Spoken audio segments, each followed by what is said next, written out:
Dari yang paling pertama, ini adalah kopi dari Kenawan. Kenawan Giling Basah Triple Pick. Triple Pick itu merujuk pada tahapan sortirnya.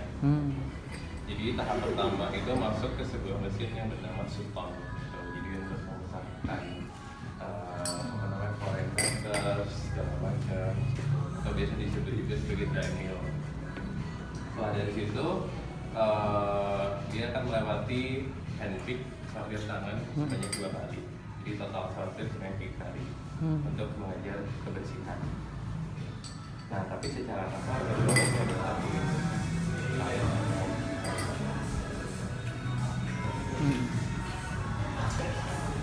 nah, next di sebelahnya ini ada kopi masih sama dari Kenawan. Aceh.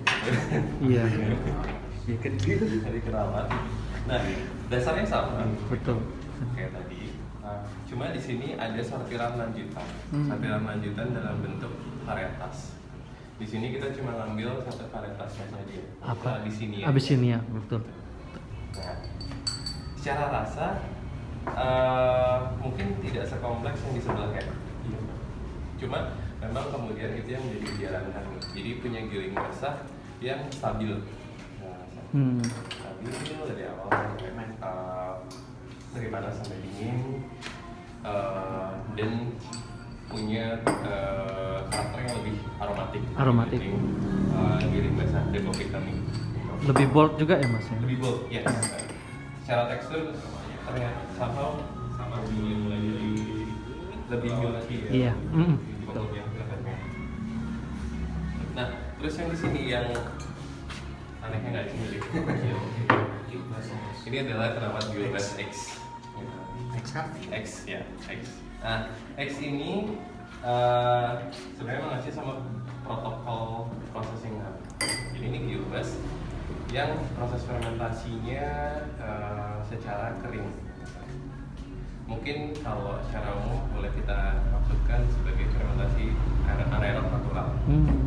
Di slow fermentation dalam bentuk cherry di dalam kondisi anaerob, tidak ada oksigen. Itu kita masukkan ke sebuah barrel yang ada di udara selama 240 jam, 10 hari. X-nya bisa juga kemudian diartikan sebagai 10 gitu. Walaupun sebenarnya kami nggak ada maksud ke sana. Jadi ini protokol yang ngebawa kami masuk ke top 10 COE kemarin. Atas nama Bang Rahman juga. Ini kopi yang berasal dari lot sama, cuma mungkin ada perbedaan di batch-nya dan sortirannya. Yang kami sortir ke COP kasarannya lebih tega lah, lebih bersih banget gitu dibanding yang kita produksi secara umum. Cuma pada intinya ini kami lakukan untuk lebih lanjut lagi mengeksplorasi si potensi Gilbas.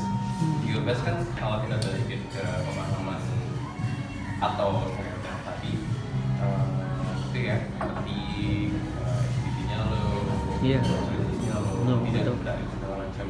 Itu menjadi pertanyaan kami kan, bisa nggak sih itu dirubah gitu? Dan itu kita lakukan di sini. Yang ternyata paling tidak secara sweetness itu bisa lebih kompleks, bisa lebih berkarakter dibanding stereotip tadi. Iya. Jadi ini adalah Kenawan Gilbas X. Nah, jadi 3 kopi ini kan dari daerah yang sama. Dari Kenawan gitu. Di sini ini adalah kopi-kopi yang berasal dari pulau yang sudah berbeda nih. Di sini adalah Forest. Yang diproses secara giling basah.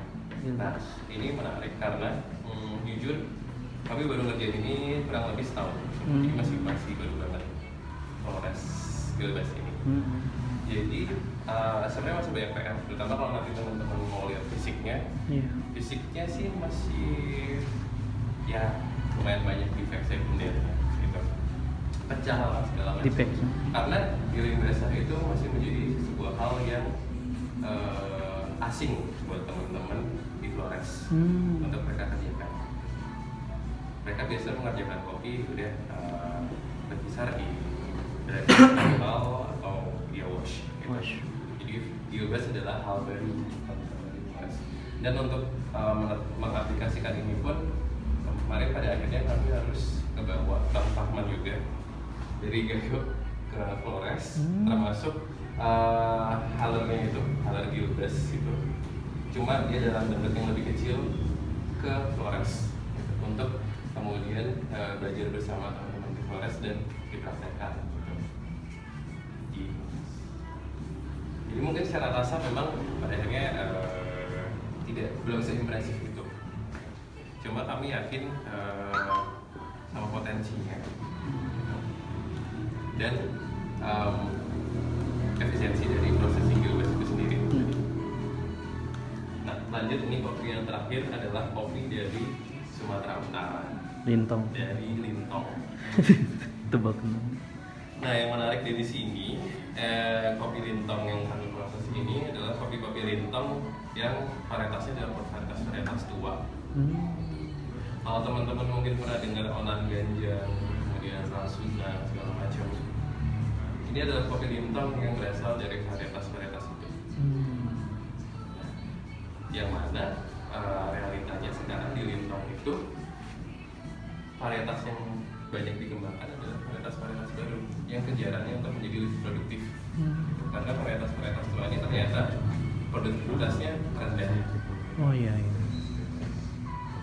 Dan sayangnya menurut pengalaman kami, varietas-varietas baru ini kurang bisa menghadirkan karakter khas Lintong yang kami dulu kenal dengan profil herbal, lime, segala macam itu di Lintong-Lintong yang berasal dari kultivar baru, dari varietas baru itu.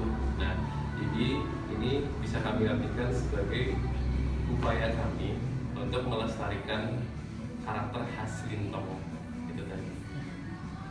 Walaupun pada akhirnya tadi karena produktivitasnya rendah, paling setahun itu kami cuma bisa produksi maksimal untuk sementara ini 400 kilo. Wah, setahun ya? Setahun dalam waktu setahun gitu. Mungkin bisa dinaikin, cuma untuk sementara waktu belum gitu. Dan pohon-pohon karena selama ini juga semakin tinggi, semakin sulit untuk dikerjakan. Dan di lapangan itu tidak banyak tenaga-tenaga muda. Betul. Banyak tuh opa-opa. Iya. Gitu. Jadi ya itu jadi kendala tersendiri juga kan.